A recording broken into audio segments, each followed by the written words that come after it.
ఈ గణిత దినోత్సవ కార్యక్రమానికి అధ్యక్షత వహించినటువంటి సుజాత మేడం గారికి, అలాగే ఇతర ఉపాధ్యాయుని మిత్రులకు నా నమస్కారాలు. చిన్నారులందరికీ శుభాశిష్యులు. స్టూడెంట్స్, ఈ చరాచర సృష్టిలో ఎందరో పుడుతుంటారు, వెళ్ళిపోతుంటారు. కొందరు మాత్రమే చిరస్థాయిగా నిలిచిపోతుంటారు. అలాంటి వ్యక్తుల్లో శాస్త్రం నుంచి రామానుజన్ గారు ఎప్పటికీ చిరంజీవే. అతని జీవిత చరిత్ర ప్రతి ఒక్కరికి కూడా ఆదర్శనీయమే. అరచేయి అడ్డుపెట్టి సూర్యోదయాన్ని ఎవ్వరూ ఆపలేరు అని అంటారు కదా, దానికి ప్రత్యక్ష ఉదాహరణ శ్రీనివాస రామానుజన్ గారు. ఎందుకంటే అతను ఒక అతి సాధారణమైన కుటుంబంలో పుట్టారు. వాస్తవానికి పూట కూడా గడవని పరిస్థితి వాళ్ళ కుటుంబం ఒకానొక దశలో ఎదుర్కొంది, వాళ్ళ తాతగారి ఉద్యోగం పోయాక. అలాంటి స్థితిలో రామానుజన్ చదువు కూడా మానేసి ఒక బట్టల దుకాణంలో గుమస్తాగా కూడా చేరడం జరిగింది. అక్కడ బిల్ రిసీప్ట్స్ ఉంటాయి కదా, ఆ బిల్ రిసీప్ట్స్ వెనుకన కూడా ఇతను మ్యాథ్సే ప్రాక్టీస్ చేసేవారు. అంత ఇంట్రెస్ట్ అన్నమాట. అంటే మనకి చదువు మీద ఇంట్రెస్ట్ ఉంటే ఏ స్థాయికి వెళ్ళొచ్చు అనడానికి రామానుజన్ జీవిత చరిత్రే ఉదాహరణ.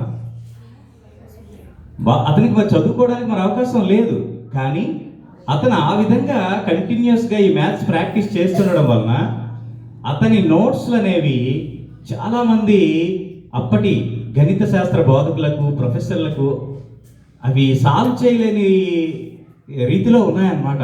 ఆ గణిత శాస్త్ర సిద్ధాంతాలు రామానుజన్ ప్రతిపాదించినవి. చివరికి ఇతని ప్రతిభ ఎక్కడికి చేరిందంటే, ప్రొఫెసర్ హార్డీ అని ఇంగ్లాండ్లో ఒక గొప్ప ప్రొఫెసర్, గణిత ప్రొఫెసర్, మ్యాథమెటిక్స్ ప్రొఫెసర్ అన్నమాట, అతనికి చేరింది.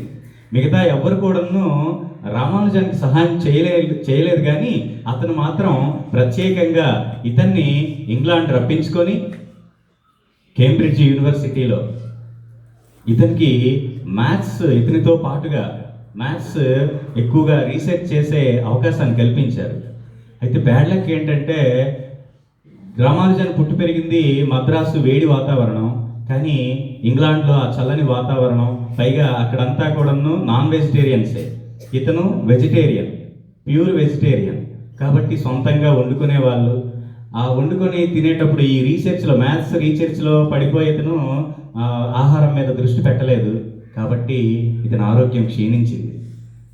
ఇతను పుష్టిగా ఉండే మనిషి ఇంగ్లాండ్ నుండి వచ్చేసరికి పీలగా తయారయ్యారన్నమాట, సన్నగా.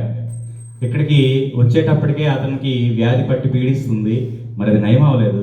చిన్న వయసులోనే అతను అమరత్వం పొందినప్పటికీ అతని సిద్ధాంతాలు మాత్రం ఎప్పటికీ సూర్యుని వలె ప్రకాశిస్తుంటాయి.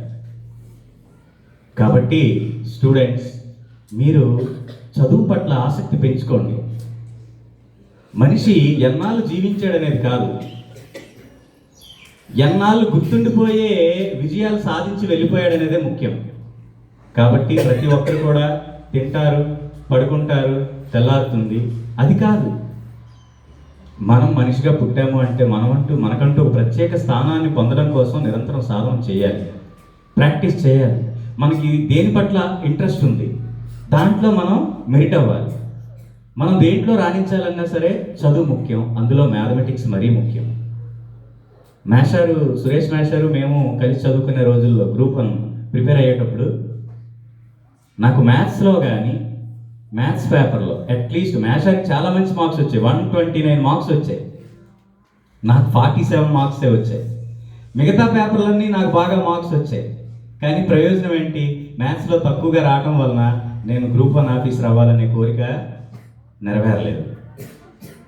స్టూడెంట్స్, మీరు లెక్కలు చేస్తుంటారు, ఒక చిన్న కూడిక కానీ తీసివేత కానీ లేదా ఏ స్టెప్ కానీ రాంగ్ వేస్తే ఆ లెక్క మొత్తం తప్పు అయిపోతుంది. జీవితం కూడా లెక్క లాంటిదే.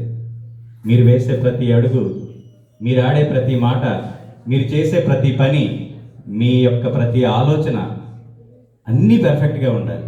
వాటిలో ఏ ఒక్కటి రాంగ్ అయినా సరే మీ జీవితం రాంగ్ అయిపోతుంది.